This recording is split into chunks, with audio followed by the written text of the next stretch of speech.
Welcome to Fantasy Football Weather Guys, quantifying the weather risk in sports. I'm your host, Colin Golzinski. I'm joined with our on-staff meteorologist, Sean Bratton, and Dr. Mike Ventris. Good morning. How are you guys? Yo, good morning. Doing well. Happy Saturday morning. Yeah, already, what are we through, a quarter of the year so far, the football fantasy year, even a little bit more? Week 6, but is there 16 weeks now? No, weeks. 17. 17, right, the admin one. 17 weeks. Yeah. Yep. Week 6.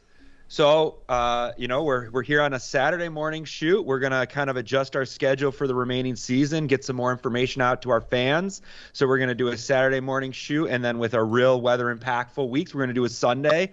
So we're going to be here on the weekend with you guys, and we appreciate your support. Again, follow us on Twitter at FFWG or FFWeatherguys. Yeah. Sorry, let me do that again, at FFWeatherguys for all of our supporters. So this week, we're kind of seeing a windy northeast, I guess. Central northeast. Yeah, northeastern half of the nation. Yeah, so there's 3 games that we're gonna focus on. I don't have my notes up, but I will get there. So the first one is at Cleveland, and that one is going to be probably the one we're going to focus on the most today. Then the next one is Kansas City, Washington. And then the third is the Chargers at Ravens, and the one at Browns is Cardinals at Browns. Apologies for that. I'm struggling this morning, but it's okay, man. Wake up. It's early. I know. Have another cup of Juju juice. Here we go. Juju juice. Yeah, let me get my Juju Shish Juicer juice. Yeah, too bad he's out for the year. Well, it's still the joke. I'm killing the jokes. This morning on our prep, I had some amazing jokes. I have a career in comedy for those who don't. Yeah. Why don't you share that joke, Colin? We want to know what our viewers think of this joke. Yeah, we do. Okay, so Sean was struggling to get up this morning, and I told him to put his big boy pants on and take off his whamajas. I wish I had a drop that goes. Wah, wah, wah. Oh, anyway, man. So where do you want to start? Do you want to start with our most impactful game, or do you want to talk about let's talk about the weather we're seeing first, actually, kind of see what's driving these wins, if there's some patterns you want to talk about, Mike and Sean? Yeah. So let me share my screen here, and we'll first focus on the Arizona Cardinals at Cleveland Browns, and actually just wanted to do a quick run through the forecast here. National Weather Service is predicting 18-mile-per-hour winds with gusts up to 30 mile per hour. We take a look at our second game, which Colin mentioned was the Kansas City at Washington game. Winds are a little bit lower there, around 14 miles per hour, though the gusts could end up in that 30 or 28 to 30 mile per hour range. And then finally, the Chargers at the Ravens, right? That's the last one? Yeah. And that's a 15 mile per hour wind with gusts up to 30. And then I'm going to put it over to our synoptic map here and let Sean break this bad boy down. Yeah, so we are looking at some elevated winds, as Mike mentioned, some of the mid-Atlantic states here in Washington, in Baltimore, and in Cleveland. Cleveland's the one we're focused in on most. Now, at first look, if you look at our weather map, you'll see around 15 to 18 miles an hour, which, taken at face value there, isn't incredibly impactful, right? What we're more focusing in on these is there will be elevated winds or wind gusts that occur throughout these games. And so what we've noticed, especially depending on the orientation of the wind relative to the field, that these wind gusts could play a little bit of a role with QBs and our kickers. So that's kind of where we're going to be focusing in on. It's just, as opposed to the sustained wind, is more of the elevated wind values that we could get throughout the game. Yeah, so this pretty much we're looking at this big southeast ridge, right? Honking southeast ridge and pushing down that northwesterly flow. And you can see across pretty much the Great Lakes all the way through the mid-Atlantic states. It's just like this fetch of northwesterly winds. And when we talk about specific impacts, right, on on actual games, we'll start off with our Cleveland game here. Let's take a look at the Cleveland Browns Stadium. This is First Energy Stadium here from an aerial view. And Colin, what do you see here? What are we looking at? What are we looking at? We're looking at a stadium. Okay, the orientation of the stadium is from like the southwest and northeast a little bit, right? So, I appreciate the fact that you think I could get that from the map, but there was no compass to look at for the direction. Oh. Just for our viewers to not think that I'm an idiot. Okay, but, okay. I appreciate the trick question, Mike. What am I looking at? This isn't a Rorschach test. I'm looking at a stadium. We all see the stadium. Yeah. So literally, if you look at the top of the map here, this is north, and the bottom of the map is south, and the west and east. This is how Google Maps does this. They orient this to north, true north. So you can see how this stadium is slanted from the southwest to the northeast. If you go back to our weather map here and look at Cleveland, it's a little bit from the northwest to the southeast. So there's a little bit of a crosswind component here. Yeah, and I mean, and then when we've seen games impacted in Cleveland, typically it has this same kind of synoptic setup where the winds are off the lake, right? So when we have winds coming off the lake, usually they're accelerating a little bit more. There's less friction over water, and Cleveland's right on the lake there. And as Mike pointed out, they're coming right off the lake, and this is going to have a little bit more of a crosswind component. So what does that mean, Mike, for our players in this one if we have a little bit more of a crosswind component? Yeah. So for me, I'll break this down as a personal experience as an athlete playing in sports, playing in wind games. I'll tell you this right now. Every time I play softball at this one stadium, one park I play at, when the wind blows in, my team actually scores like 10 runs below our average because we just can't get the ball out of the outfield, or if we try to hit into that wind, it just blows it. It's tough. It's really difficult. Wind can actually change the trajectory of things flying in the air, right? Yeah, Colin, you're a pilot. Wind can impact that, right? Kind of a pilot. Okay, all right. Pilot in training. Yeah. Yeah. So you've definitely have way more logged hours in flight than I have ever even experienced. So right. So you are more of a pilot than both Sean and I here. But I'm telling you this right now: when there's a specific wind event, like very windy in the air for small planes, do they let you up in the air, or do they give you any warnings or anything like that? I mean, there's a threshold. You have a max.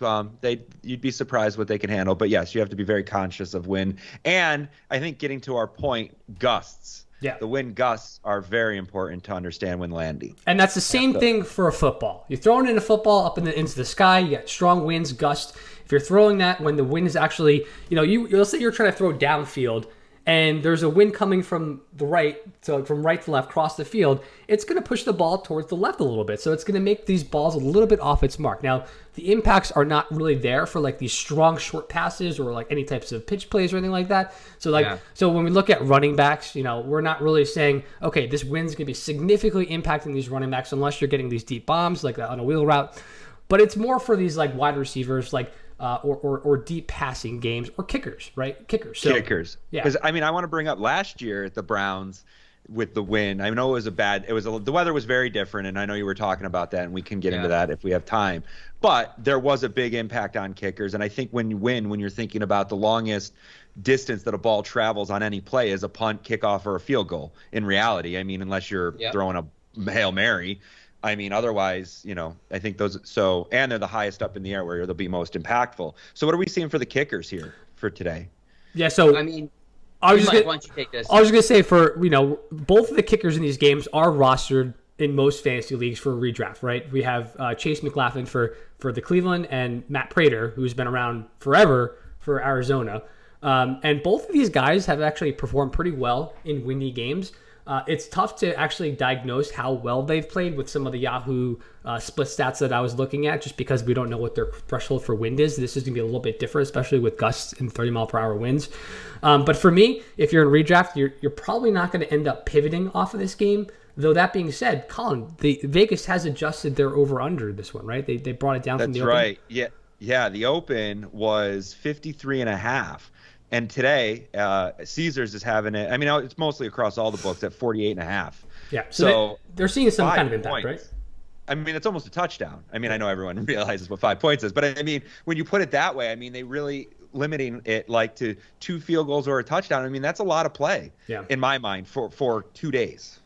Yeah, and I think we need to kind of look when we specifically with our kicking game. Typically, what our stats tell us is that when they know when wind is a factor, there are less attempts from longer ranges. So you'll see them attempt for it on fourth down, go for it on fourth down, or maybe just do a pooch punt. Just to try to back that other team up. They're not going to go for the 50, 55, 60-yarders, which we're seeing more kickers be able to accomplish. We're seeing a less percentage of those kind of kicks when we have incredibly windy conditions. And then just overall, when they do go for this, statistically, they're just less successful. Does that mean that these kickers won't hit something if they need to? No, but we're talking like, hey, is there a 10% less chance that they make it? Yeah, and so and when you add these percentages up, it could really play an impact. And that's what we're seeing with Vegas here, whether it be the kicker or the QBs, that we're seeing that point total come down throughout this week as they're a little bit concerned. And also, like, just kind of pivoting to the QBs, Baker Mayfield. We know that he had a torn labrum. He's been playing through that. Are we concerned about that at all in addition to the wind in this game? It's tough with, I'm not going to go out there and rely on him this week. And I'm also not going to rely on Odell Beckham Jr., who's one of his top targets, right? I mean, he's one of those guys that gets some of those deeper passes. But, in DFS stance, there are some of the Cleveland Browns players in the wide receivers that I am maybe looking at, like the Peoples Jones Jr., what is it? Peoples Jones. Jones, yeah. I mean, like, that's someone at a low price that I'm willing to take a risk on, even though there's wind in this one. But for actually starting out with Cleveland Browns quarterback and like Odell, I'm probably going to shy away from them just in this game if I have a better option. Yeah, I mean, and Odell's been struggling a little bit here anyway, right? I don't know if you have much confidence in him regardless. I mean, right now we know that the Cleveland Browns, we know their game plan, right? Their game plan is to run. Yeah. And they had both Chubb and Hunt. Now that without Chubb, it's only Hunt. So what can we expect from Hunt in this one? A little bit of rain, maybe a little bit of a hobbled Baker Mayfield, and Hunt at the helm here. I expect some big things out of him. He's my smash start play of the week, baby. Here we go. He is in all of my DFS lineups this week.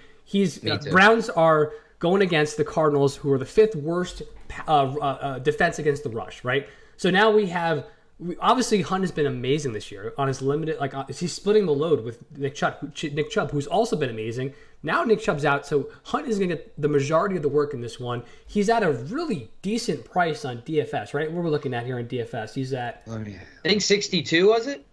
Let me see. I got Hunt.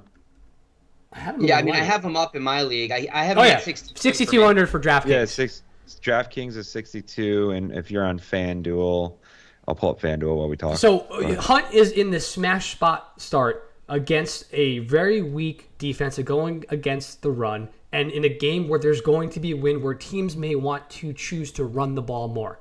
Now, the one question that we have to understand, and we don't know the answer to this, is Cleveland actually going to be leading this game at any point? I don't think it does. It really doesn't matter, because Hunt's going to get some of those pass plays, right? So he's going to have that high floor anyway. I think he's a safe start, and he's got significant upside today. Yeah, I think those are the key words: safe start, and he has upside. I think that's a good way of putting it. $7,400 in FanDuel if you guys use FanDuel. So you're paying a little bit more of a premium on him there, but no, you have a bigger bankroll in FanDuel. Oh, good to know. I haven't played FanDuel. Okay, thanks for that. Yep. My lack of experience there in this DFS world. So anyway, I really like Hunt on the other side of the ball for the rushing game. You have the Cleveland Browns, who are literally the 2nd best defense against the run. The first is the Tampa Bay Buccaneers. So this is a tough, stout defense against the run. And you have James Conner out there, who's been the goal line back. And do we expect Arizona to be in the position where they're winning this week? I think it's going to be pretty close, to be honest. I think there's a chance here that James Conner could still see a touchdown if he gets that goal line work. On the other side of the ball, on the other side, the other running back who's in the committee with Conner, and Sean, that's your fantasy running back, right? Well, he's my RB3, and that's Chase Edmonds, right? And he's been struggling a little bit with an injury. I think he's still currently questionable for the game. I think he ends up suiting up. I don't know if there's anything been updated in the last 12 to 24 hours or so, but I still think he's a safe play. I think if he's out there, he's going to get the passing work. And I think they're going to be able to move the ball against the Browns, although the Browns, they show glimpses on defense of being able to kind of contain fantasy running backs. But I'm okay playing him, and then really kind of focusing on the Cardinals. I mean, are you not playing any of these options? Kyler Murray, you're playing. You're playing D-Hop. AJ Green has been a touchdown threat. I mean, are you deviating from any of these guys? In redraft, no. In DFS, I'm not going out and trying to start them, but Kyle Murray could be pretty safe. I mean, the Cleveland's not the best defense when it comes to passing game, but Colin is our guru in DFS. Colin, how do you feel about any of these Cardinals here for these passing, either quarterback or wide receivers? Honestly, I was going to stay away from them this week. I mean, Kyler Murray is only $400 less than Patrick Mahomes. So, I mean, at the end of the day, I think to me, Kyler Murray is a premium regardless. And I just think against Cleveland, I think it's going to be a tough game. And I just don't think that I would play Kyler Murray right now. This week, I think I would take Lamar Jackson at $500 less at 7,400. Or Patrick Mahomes. I'm very go bigger in my starting lineup. So that's probably a hint where I'm going to start. Is I haven't built my lineups. I build my lineups on Sunday morning. That's just kind of my thing. But Lamar Jackson will probably be my starting quarterback in our DFS league. Yeah, and I think that's a good point. Like Murray, you're not getting cute with in your hometown league, right? You're playing Kyler Murray unless you have some tremendous backup like a Josh Allen or something. But other than that, you're playing him. But yeah, in DFS, that's a good point you bring up. He's only $400 less than Mahomes, and Mahomes has one of the highest over/unders of the week playing against the Washington football team. I'm paying up the 400 to go Mahomes as opposed to going with Kyler. Well, it actually is the highest over/under this week, 54.5. So for Mahomes and Washington? Yeah. Yep. I mean, that's a great transition into this next game here, right? Because the Kansas City Chiefs at Washington football team are going to be experiencing the same type of synoptic weather system, but a little bit less than the winds here with regards to Washington, D.C. You still have these winds coming out of the northwest, and if we take a look at FedEx Field, well, the field is oriented from the northwest to southeast, so we have a direct parallel wind event here. There's really no crosswind component here, even though gusts could be up in the lower 30s or upper 20s. It still looks like the wind's going to be blowing from one field goal side, one end of the field end zone to another, which could help some of these deeper pass games. Now, do we know anything about? I'm looking at a stadium that the field is now kind of going from southwest to northeast. Northwest to southeast. Yeah. Northwest, see? Yeah. See, I'm failing. This is good. I gotta get up onto my directions. Yeah. So northwest is coming, and this is literally where the winds are going to be coming. If I could draw an arrow on this, the winds are going to be coming directly parallel to this field. So for half of the game, both teams are going to have this extra energy putting behind the ball that could maybe push these balls a little bit further.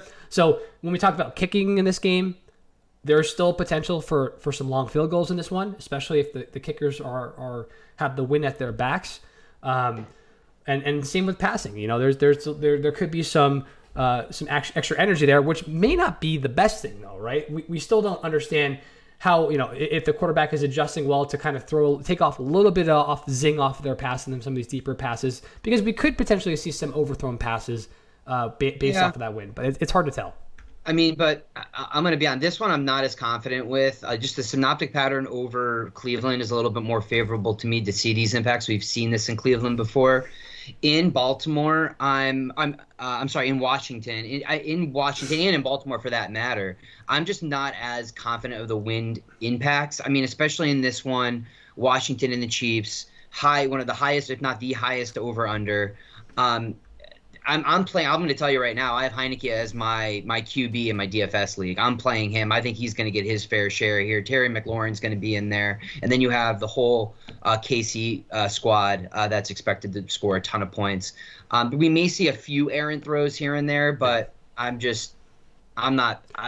mean, Mike, even for you, you're playing almost everybody KC in DFS. Oh yeah. So I just since this is a parallel wind event, I am not concerned as much here. I am going with the Chiefs. This is a must-win game for the Chiefs. Patrick Mahomes has his back to the wall right now. He's in the corner. I don't think he's ever been here in his career at this point. So they need to win this game, and they need to make a statement against across all of NFL. I think Mahomes goes out here and just shoots off fireworks. I'm going with big stacks in DFS with Mahomes and Travis Kelce.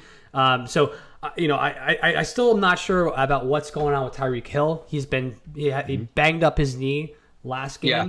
So it's something that he's questionable. We're going to have to pay attention to on Sunday here tomorrow to make sure that he's in the squad. But I think the Chiefs are going to go off. And a lot of people paid up on their budgets here to get Darrell Williams, right? With the news of CEH getting injured in this. So people probably care about the running game in this one as well. And what are you guys doing with the running game here? I'm not confident with Williams. I think he'll get some volume. I do. I think he'll get the volume, but you also have Jerick McKinnon here. I don't know what Andy Reid is going to do. I don't know what his game plan is. I'm a little bit hesitant to pay. I mean, how much is he in DFS right now? Darryl Williams? Yeah, Darryl Williams. 5,800. 58. I mean, that is a pretty low bar. Oh, wait, no, sorry. No. That's not the right Williams. That's Damian Williams, who's on COVID-19. Yeah, there's my apologies. 49. Okay. 49. Okay, so you know what? If I'm playing my hometown league, I'm a little bit nervous about starting him, especially if I need a big game. But if you're paying only 4,900 in DFS, he could get. I mean, they're going to move the ball. Points are going to be scored in this one. I think he's going to get some volume. I'm just not overly excited. I just don't find myself being like, oh man, I can't wait to start him like I am Kareem Hunt. I think the pass catchers, the Kelseys, and Hill, hopefully he's out there, are going to reap the benefits. Even Mecole Hardman, who's been really doing well of late too. He got his fair share last week. I'm more on that side on this one. And then with Washington, you're starting Gibson. He's been dealing with shin issues, but I expect him to be out there. And then you have McKissick still getting that passing down work, which is driving me crazy. Oh, but as an Antonio Gibson owner? What's that now? Is it driving you crazy because you're the owner of Antonio Gibson? Oh, God, yes, of course. He could catch the ball. He was originally a wide receiver. Get him the ball in space. He already had over a 70-yard passing catch this year. He has breakaway speed. Just get him the ball. Get him the opportunities. But, the coaching staff is just not keen on that yet. So I'm waiting for it to happen. He's only been getting a couple targets a game. But I think he may have a chance in this one to get – I mean, the Kansas City Chiefs defense has been – who knows what the heck has happened to them this year. They're just giving up big points all over. So moving on up the road to Baltimore, right? Last game of the week, Chargers, Baltimore. We got the M&T Stadium. You have that up, Mike? Oh, yeah. Let me bring that up here. Oh, yeah. It's quiz time, Colin. What's the orientation? Okay, here we go. M&T Stadium is showing up. This is the Ravens home field. What are we looking at here? Let me see. He's getting his compass out. He's putting his compass next to the field so he can overlay it. I'm going to say northwest to southeast. Yeah. So there is that component. There's that component of northwest to southeast. So it's more, there's pretty much west to east, but there's a slight shift there. And we look back at the wind field here for the Baltimore Ravens Stadium, and you can literally see the winds coming right out of the northwest. So this is, again, another parallel wind event. And we're looking at winds here. 15 miles per hour, gust to 30. And it's the gusts that are going to be the factor, kind of. Yeah, I mean, depends on when they hit, right? Yeah, but again, those gusts can be the same direction. They're coming from the same direction, those gusts. Okay, true. I think we'll see some periods, maybe some gusty winds. I just am not sold on, again, the Washington and Baltimore being the most heavily impacted long-term from these wins. I mean, again, you're playing two great offenses. You got the Chargers with Herbert, Mike Williams, Austin Eckler. You're starting them. You just are. And Baltimore has not been the defense of old. No. But they also have their offense has been incredible. Lamar Jackson has been incredible. He's lit, man. He's fire right now. He just is. And that's kind of like to Colin's point. Hey, he's going to be my starter this week because, well, why not? I mean, he's been proving it week in and week out. I think he got in our league almost 60 points in our fantasy league last week, Lamar Jackson. Four TDs passing alone. Yeah, he had over 400 yards passing. I mean, they don't need to pound and run the ball now with all these like hodgepodge of running backs they got. They got Lamar Jackson slinging things. Excuse my language there. I like that recovery, Mike. It was seamless. He's just like, I'm sorry. I have a lot of animosity right now against the Ravens from last week because I was in this matchup in one of my leagues where I was up by like 50 points, and then it was 40 points I was up by, and then I go against Mark Andrews, and he just destroyed me. And crazy. Him and Hollywood Brown. Man, I can't. I'm sorry. I didn't mean to. I apologize, everyone, for slipping there. It will not happen again. It just we didn't hear nothing, Mike. The passion there is heard. I will say, if anyone comments, that's great. That means they're watching. So we'll wash Mike's mouth out with soap on our next show. I got the soap bar waiting. Yeah. Speaking of, I know we're definitely high on the passing game against the Chargers here. This is a relatively high over/under. But what about Latavius Murray? Is he a spot start for you in this one? If you're in DFS, are you maybe targeting him?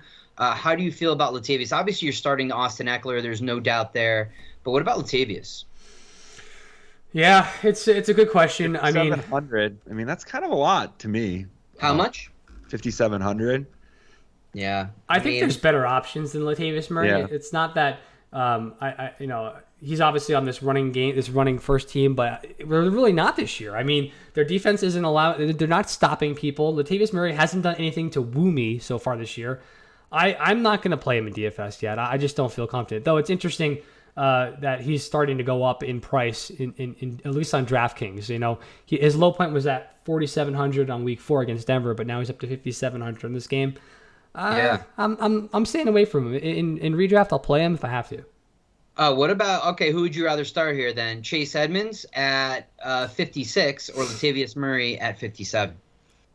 I'd probably go with Edmonds just based off of the volume in the passing game. Unless if he plays, right? If he's healthy, I think I'm playing. Especially if you're in a PPR league, I'm probably going Edmonds there. I do think Murray will get maybe some goal line looks. We do expect them to move the ball against this Chargers defense, but I'm a little bit. I think a safer floor is in Edmonds. Yeah. I think the biggest surprise for me this year was how well Hollywood Brown has been playing.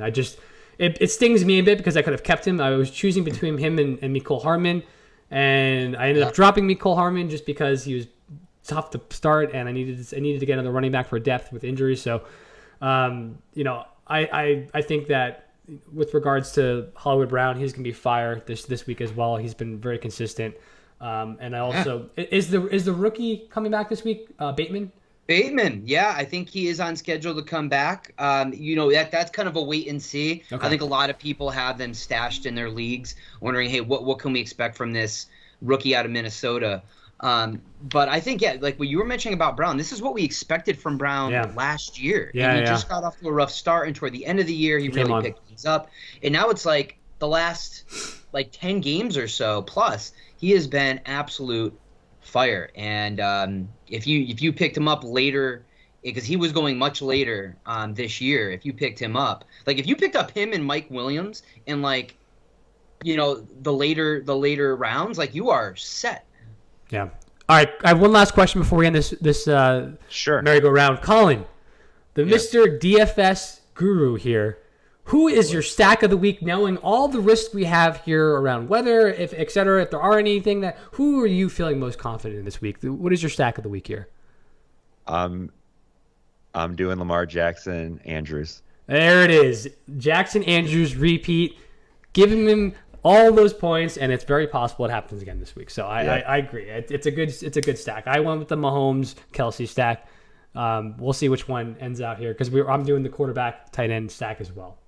I'm doing Heineke and Terry McLaurin as my stack this week. I think McLaurin you don't have a whole lot of options right now in Washington. I know they have a rookie kind of emerging here, but Logan Thomas is now out. You have Ricky Seals-Jones, who's now taking a spot.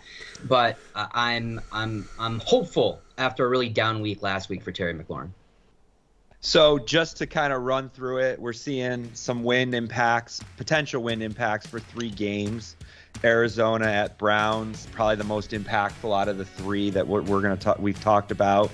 And then we got the Chargers at Ravens, and then Kansas City at Washington. For Kansas City and the Baltimore game, Kansas City Washington game, Baltimore Chargers games, we kind of are saying play those people. For DFS, definitely don't kind of stray away from them. For the Browns Cardinals, be cautious. The cost of those players may not, it may impact them, and there could be some better options like we discussed today. Anything else, guys? It's good with me. No, yeah, I mean, that sounds good. I think, Colin, you kind of bring up a good point here, right?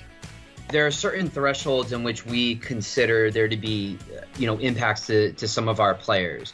But if you're playing if you're playing like a Kareem Hunt and you notice there's a weather game, don't be fearful of playing that player necessarily. But overall in this one, again, other than that Cleveland game, I'm not super concerned about player impacts this week. Mike, you're getting me nervous by calling me the DFS guru. Getting the amount of texts I get each week there, Colin. on all your success here, man. You gotta. You're officially the guru of this year. So. Yeah, I think I'm just getting lucky, but it's better to be lucky than skill sometimes. Hey, that's gambling, man. Say. That's gambling. That's right. All right, guys, it was great. Are we shooting tomorrow? Are we going to let everyone know on Twitter? Are we going to follow up on the Cardinals-Arizona game tomorrow, or is this it for the week? I think this is going to be it for the week, just based off of it's not like a smash, huge storm. This is a wind event, and it's one game where I'm most concerned about. So I think we're going to be off tomorrow, but we'll definitely refer back to this. And be active on Twitter if anything changes.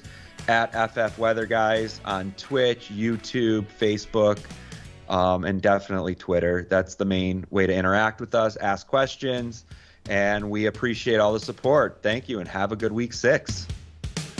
Good luck, guys.